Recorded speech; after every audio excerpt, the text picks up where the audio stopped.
Hi guys, Hayes family here and welcome to our YouTube channel. Today we have a very important topic. So Haron managed to lose 10 kilos within 2 months and I managed to lose 11 kilos within 3 months.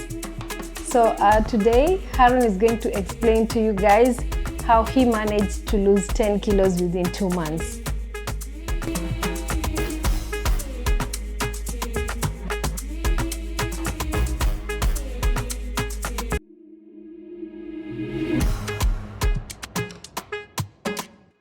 We have a challenge for you. So if you're a person who's struggling with weight and you want to lose that weight, and you've been struggling and trying to do this and that and this and that and you're not losing it, try the 10-day challenge. Let's go. Yes, she said that I'm the medical genius in the house, so I'm the one to do the explaining. So I'm going to explain to you simple steps on how to manage to lose weight. For those people who are struggling with weight, the way we used to struggle with weight issues before, we managed to start losing kilos.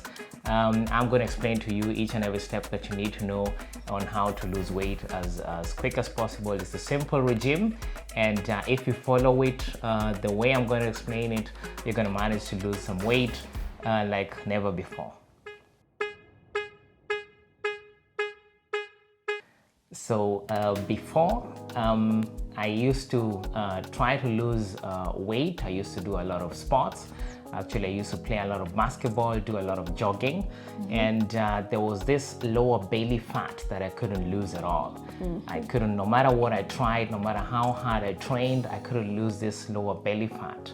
And in the beginning of the year, I was weighing 80 kilograms. And still I was doing a lot of sports. I was going to the fitness studio, I was playing a lot of basketball, but I thought I was very healthy, but actually I wasn't that healthy. So me and my wife, we decided to go and do a checkup, and we did some blood tests, and I found out that I had high cholesterol levels. And also my blood pressure was 150, it was ranging between 140 and 150 systolic. And for a young person like me, that's hypertonic. I was hypertonic. I had hypertension, actually, to explain with the right words, hypertension. So Lois was a little bit bigger than I. She had more weight than I, and to my surprise, her cholesterol levels were actually better than mine, and her blood pressure was also actually better than mine. So that shows you that even if you're lean, even if you go for fitness, and if you have a good body, or if you have a good BMI, you can still inside, when you check your blood levels or when you check your blood tests, you can still, to your surprise, have high elevated levels of cholesterols, and also you can also have other levels elevated that are not good for your health. So I realized there was something wrong I was doing. I was doing a lot of sport, I was very active, but my eating habits were very bad. Actually, I didn't know that I was eating so bad. I didn't know that my eating habits were so bad. And looking at my cholesterol levels and my blood pressure, for a young person like me, they were very high, and I thought that I have to do something about it. Yeah, there was a time, actually, I used to bake 2 cakes within a week, and because Haron loves coffee in the morning, so he'll wake up in the morning and eat 2 pieces of cake with coffee and go to work. And then in the evening when he comes after the meal, he'll go to the fridge and maybe take a piece of chocolate and then eat another piece of cake and then go to bed, you know. And still he was going to the gym, but we couldn't see the changes, you know. So that's why we decided to go to the hospital and do the checkup. Yes, I couldn't go to work without, or I couldn't take breakfast without taking a cake or taking bread, and the bread had to have Nutella or chocolate smeared on it, marmalade. So I used to eat like very sweetened breakfast. I never used to take sugar in my coffee, but still I was eating high caloric foods. Lunch, I could not eat lunch without any carbohydrates like rice or potatoes, or my favorite were French fries. French fries, yeah. Yes, so I couldn't go to a restaurant without eating French fries. And in the evening, after eating the food, they were my favorite foods. My favorite foods were actually chapatis, samosas. Beans. These are high caloric foods. And on top of that, I couldn't go to bed without taking dessert. Yeah, either a piece of chocolate or a piece of cake. Yes, and we have the Thermomix, and in the Thermomix there's so many recipes, yeah. And you can make like more than 150 types of desserts. So we used to take that advantage of the Thermomix and make lots of varieties of desserts. So I couldn't go to bed without taking desserts, and sometimes I could even wake up at night and I have the craving of eating some sweet stuff, and I could go to the fridge and also eat some chocolate. Yeah. And I had this bad mentality that I can eat anything because I knew that the next day or the next couple of days I'm going to lose it when I go to the gym. But that was the wrong mentality. I didn't know that my metabolism was being messed up with, and I didn't know that I was messing up my health with that bad type of eating habit. So I had to change my eating habits completely. And actually I was more radical compared to Lois, because I was the one who had the elevated levels. Lois didn't have the elevated levels, so I was very radical. And I decided that from now henceforth I'm going to cut my calories intake, and I stopped eating carbohydrates like from the word go. Yeah, and sweet stuff as well. And sweet stuff. Yeah? So I decided never again to. So I actually, before I did it, I searched for ways of how I'm going to lose it, and I couldn't find any specific way of losing this calories. And I was weighing 80 kilos. My BMI was 27. I had a high BMI. Actually, I was obese. Yes. Yeah. Actually, from the BMI of 26, you're considered as to be obese. Yeah. So it was obesic type 1. Lois had a higher BMI. She was obese type 2. Oh yeah. Yeah. Yeah. So my blood pressure was also high. I had high cholesterol levels, and I think I was also becoming pre-diabetic. Yes. Yeah. Definitely. So I had hypertension, high cholesterol levels, and also I was becoming pre-diabetic. So these are very high risk factors of getting strokes and also getting heart attacks. And imagine at my younger age, me having that already. So this was very, very crucial for my health. So I had to do a radical change. Actually, I was watching Facebook, and I came across a video of a doctor called Dr. Heyman. So Dr. Heyman is a doctor in the United States, and he practices functional medicine. He used to practice the same medicine that we are used to in the university, and also treating with medications and all that, but he ended up changing and also doing some functional medicine. So I saw his video, and he explained something that woke my mind as immediately. So I did know these facts, and he was explaining that the people who are dealing with weight loss issues, the problem is not that these people don't go for fitness. Yeah. Actually, I can remember I was telling Lois, you have to go to fitness, you have to go and do some sports, you have to lose this weight. And she will go for fitness, trying to do anything that she could do to lose the weight, but she was not managing to lose that weight. Because at the end of the day, I'll go back home and then I'll eat little rice or chapatis, so actually it was not making sense. And when Haron bought that book, that's the time I changed my diet completely. Yes. Yeah. So many people don't know that the problem actually you can attest to that. Nah? Yeah. You also did some diets. Nah? Lots of diets. She tried lots of dietary, and she tried lots of methods, and nothing was working. Nothing was working. Nothing was working at all. I was even skipping meals, like I'll take breakfast and lunch, and then I used to skip dinner, but it never worked, you know, because I even thought maybe it's because I was so stressed because of my weight, and I just decided I think we'll have to check on my diet. Maybe that one will work, you know. Yeah. So most of the people, or most of the people don't know that the worst thing that causes you to have difficulties in losing your weight is the hormone. Yeah, the hormone. The hormone called insulin. So insulin is the problem. It doesn't matter how less you eat in a day.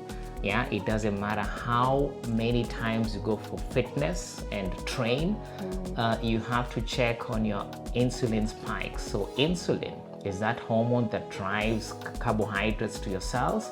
And if you take a lot of carbohydrates, like in the Western diet, there's high caloric foods. You have Coca-Colas, you have high sweetened stuff, you have bread, you have wheat, you have yeast. You have all this, you have pizzas, people don't have time to cook. So these are foods that contain high calories. And these are the type of foods we used to eat. Yeah. So because they are faster to cook, you know? Yes, they're easy to prepare. So the worst thing is actually the insulin. So insulin drives carbohydrates to your body. So if you take a lot of carbohydrates, so these carbohydrates cause something that is called insulin spike. So there's a lot of insulin that is going to be produced in your body because you have a lot of sugar. And since the function of insulin is to drive sugar to your cells so that it can produce energy. So the carbohydrates that will be left, because your body needs a certain amount of sugar to produce energy. So if you take a lot, there'll still be a lot of left out. So it will remain. And these ones that remain are going to be stored into fat. And most of the times they're going to be stored as belly fat. So the reason why it's stored as belly fat is because during our ancestral times, let's say the people who used to live in the cold areas, so during winters, there were not enough food, so they had to eat as much as they could, so that when their hunger strikes, they have some fat that they can use to produce some energy for their bodies. But nowadays we have a lot. We have a lot of food, so it's rare that you have people, or most of the people don't go hungry. So we have a lot of intakes of carbohydrates. And these carbohydrates are the ones that produce that insulin spike and drives carbohydrates to our bodies, and the excessive carbohydrates are going to be stored as fat. So you can imagine, like in a case of mine, I go do some fitness, I train a lot, I think I'm very fit now, and then I come back home, eat a piece of cake that has a lot of sugar inside. So what do I cause in my body? So what happens? Insulin spikes because there's high sugar intake. So the insulin spike drives the sugar into my cells. And then this excessive sugar is going to be stored as belly fat. And this sugar also, and the production of insulin also causes less oxidation, less burning of fat. So that was what was happening to my body. And this one also increases the production of cholesterols. And that's why my cholesterol levels were also high. And due to high cholesterol levels, this cholesterol, they go to the vessels, and also clog in the vessels, and produce high blood pressure.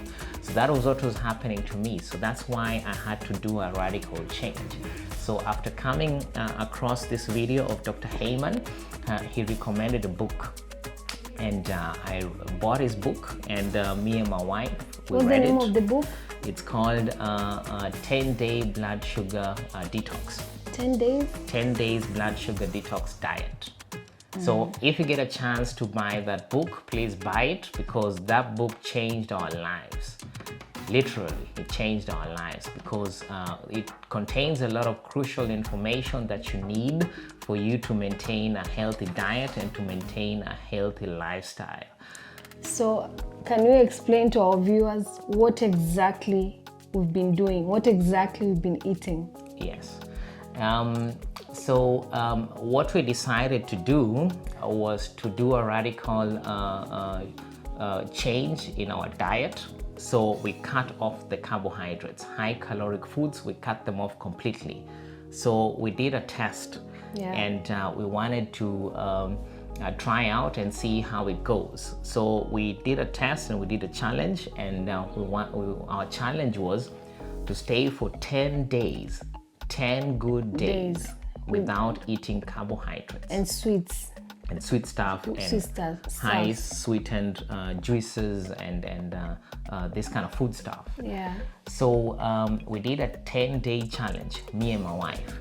So since I was the one who had the most problems, my problems are not that optic, but inside I had this high cholesterol levels and high blood pressure. I made a radical change. Actually, my radical change was faster than Lois. Lois was a little bit reluctant in the beginning, but she managed also to do the challenge, and she managed it. Actually, for me, the first 3 days it was very difficult. Like the first 3 days for me, it was very difficult to become aggressive, like you don't want to talk to anyone. That's normal, for the first 3 days.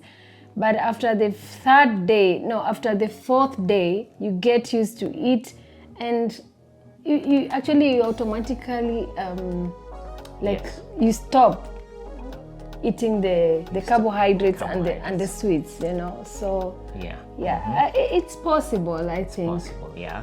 So we decided to cut off the carbohydrates, and we decided that we're going to eat lots of vegetables. Yeah. And we decided that the type of fruits that we're going to eat doesn't have a lot of fructose. Fruits have fructose, and this fructose can also be converted into glucose, into sugar. So we decided to take fruits that had less fructose. Yes. And that were rich in omega-3 and vitamin E. Yeah. So we decided to take a lot of vegetables. We used to eat lots of salads, and we decided also that we're going to eat lots of fish.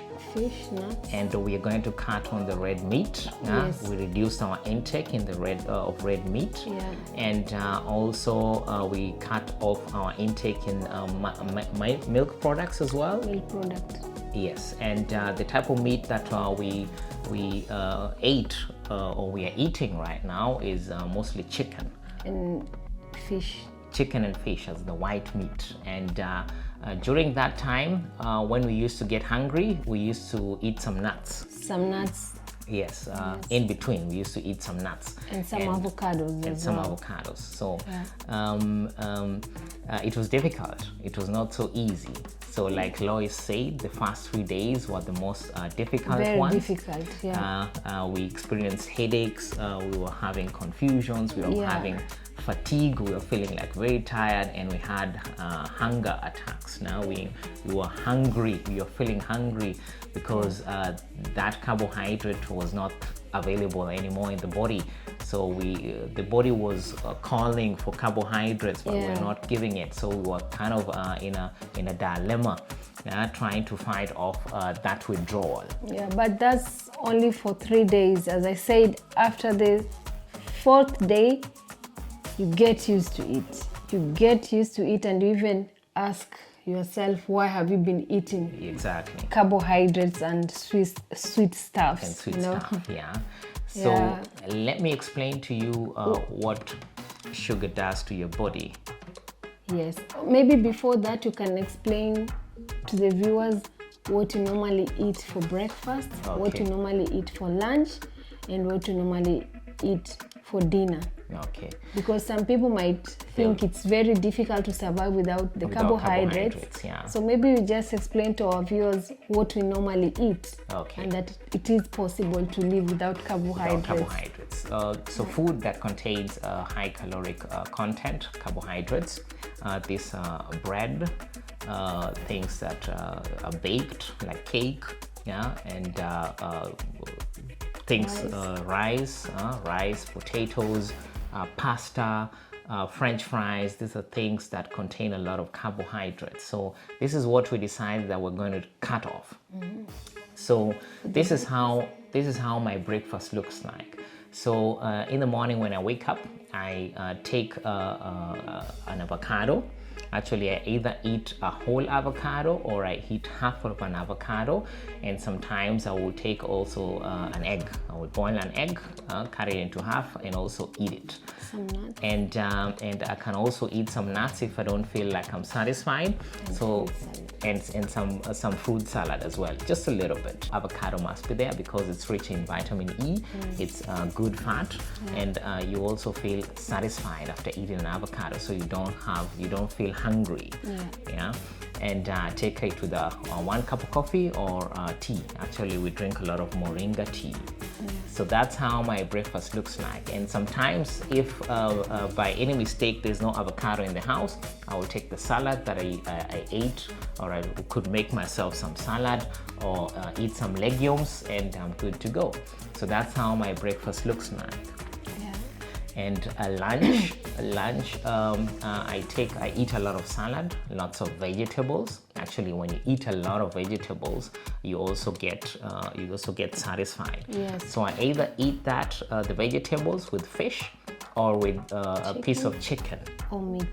Or sometimes I can also eat some red meat, but I've cut off my intake of red meat. I've reduced it. I eat either more fish or either more chicken than red meat. So that's how my lunch looks like. And if I don't feel like I'm satisfied, I will take some nuts, some almond nuts, and eat it as dessert. How about dinner? Dinner is the same, just like lunchtime. So I eat a lot of vegetables and more soups and lots of salads and also soups. Yeah, yes. My wife makes some very nice soups. And if I feel like I'm not that satisfied, I'll also take some nuts. Yeah, and even an avocado. That's simple. So most of the people don't know that the vegetables, they also contain enough carbohydrates or enough calories that you need, that your body needs. Yes. So if you eat that, you produce enough energy, and also there is no excessive carbohydrates that is stored as belly fat. Yes. Yeah, so that's how my food regime looks like. And the reason why it's very hard to come out of the carbohydrates or to cut off the carbohydrates, I'll explain that to you. It's because sugar makes you addictive. Actually, they did a study and showed that sugar stimulates a part of your brain called nucleus accumbens. So nucleus accumbens is the part of the brain that produces dopamine. Yeah, and dopamine is the hormone that makes you feel happy, that makes you feel like everything is very fine, everything is so good. So when you eat, like say, a piece of chocolate, you feel happy during that time you're eating that piece of chocolate. Yeah. If you're eating a piece French fries, one of your favorite foods, you feel happy during that moment. So lots of dopamine is being produced at that moment. And some people also say that sugar stimulates the nucleus accumbens 20 times more than cocaine. So you can imagine the amount of addiction that people have on sugar, yeah, since they were children. So that's why it's very hard to come out of sugar. And sugar also drives inflammation in your body, and also destroys or also distorts your gut microbiomes. So in our guts we have bacteria that also lives in us, and they are good for your immune system and for your health well-being. So sugar distorts that, and that's also why you feel like you're fatigued. Sometimes you could sleep and you've slept like 10 hours, but you still feel like you're tired, you still need more sleep. So sugar also drives fatigue, and sugar also makes you feel hungry almost all the time. So you can eat a plate of French fries and some sweet stuff, and then after 2 or 3 hours you feel hungry again, and you feel like very hungry. Yeah. So sugar does that. And that's why it's very hard to come out of sugar. And what we notice is that once we stopped eating sugar, after the 4th, 5th, 6th day, we were not feeling hungry anymore. So we would just eat because it's mandatory to eat to maintain your body status. But we were not feeling that hunger that we used to feel when we were eating sugar. So this is what sugar does to your body, and this is why sugar is very hard to come out of sugar. Yeah. Maybe they can try the diet. Yes. And then let us know. Yes. We have a challenge for you. So if you're a person who's struggling with weight and you want to lose that weight, and you've been struggling and trying to do this and that and this and that, and you're not losing it, try the 10-day challenge. Try to cut off the carbohydrates completely and eat a lot of vegetables, eat some avocados, beans. Eat nuts. Yes, beans and fish, and also chicken. And don't forget, the more you also train, the better you lose weight when you do also this regime. So don't just do this regime and say, I'm only doing this and I'm not going to the gym. We still go to the gym, me and my wife. Actually, it's easier to gain, as a man, it's easier to gain muscle and also gain some six-pack. There's a part of my belly, I couldn't get some six-packs over there, but now it's possible. I'm not bragging, but I'm just saying. And it's easier for also ladies to lose weight when you combine with that regime. With aerobics, or maybe you just take a walk, at least 40 minutes walk. If at all you don't want to go to the gym, you can take a 40 minutes walk, and you can also do some aerobics at home. Yes. So try the challenge, the 10-day challenge. No sugar diet, blood sugar detox, 10-day blood sugar detox diet. And we can attest to it. The first 3 days, the first 4 days is difficult now because you're undergoing withdrawals. But don't give up. Don't give up. Don't give up. Make sure that you do it until to the end. And you'll notice that once you manage the 10 days, you'll feel healthier than before. So thank you guys for watching this video. We really appreciate. Thank you for commenting. Tunashukuru sana and tunawapenda pia. Yes, that was for our Swahili speaking fans. So for the people who speak lots of Swahili and don't understand a lot of English, ile kitu nimesema ni tulikuwa tunajaribu kupunguza uzito, kupunguza kilo, na tulikuwa nashindwa sana, na tukagundua shida ni hormone moja inaitwa insulin, na insulin ndio inafanya mtu ananenepa sana. So kuweza kupunguza unenepu, kupunguza kilo zetu, niwie radhi, Swahili saa zingine inakuwa ngumu. Kupunguza kilo zetu ni kuacha kukula vitu ziko na sukari, chakula ile imebeba sukari. So chakula kama chapati, chakula kama mikate, chakula kama samosa, haya chakula matamu, haya ndio yanaleta shida. So jaribu siku kama 10 hivi kupunguza ama kuacha hii chakula iko na sukari. Wacha kukunywa soda, wacha kukunywa juice, wacha kukula vitu tamu kama ice cream. Jaribu siku kama 10. Wache sukari na wache vitu vilivyopikwa na unga wa ngano, ugali. Vitu kama hivyo. Na pia ukifanya hiyo changes, jaribu pia kwenda kufanya mazoezi. So unafanya hiyo, unachanganya na mazoezi, na utaona pia matokeo itakuwa rahisi sana kushinda ukikula machapati na hizo chakula mengine. Jaribu hiyo siku kama 10 hivi, alafu tuambie kuliendaje. Na kama uko na swali unaweza andika hapo kwa comment box hapo, alafu tunaweza kukufafanulia yani kwa Kiswahili vizuri. Yeah. So that was for our Swahili fans Yes. watching us all over the world. So I will say it's bye-bye for now. And see you in our next vlog. Bye-bye.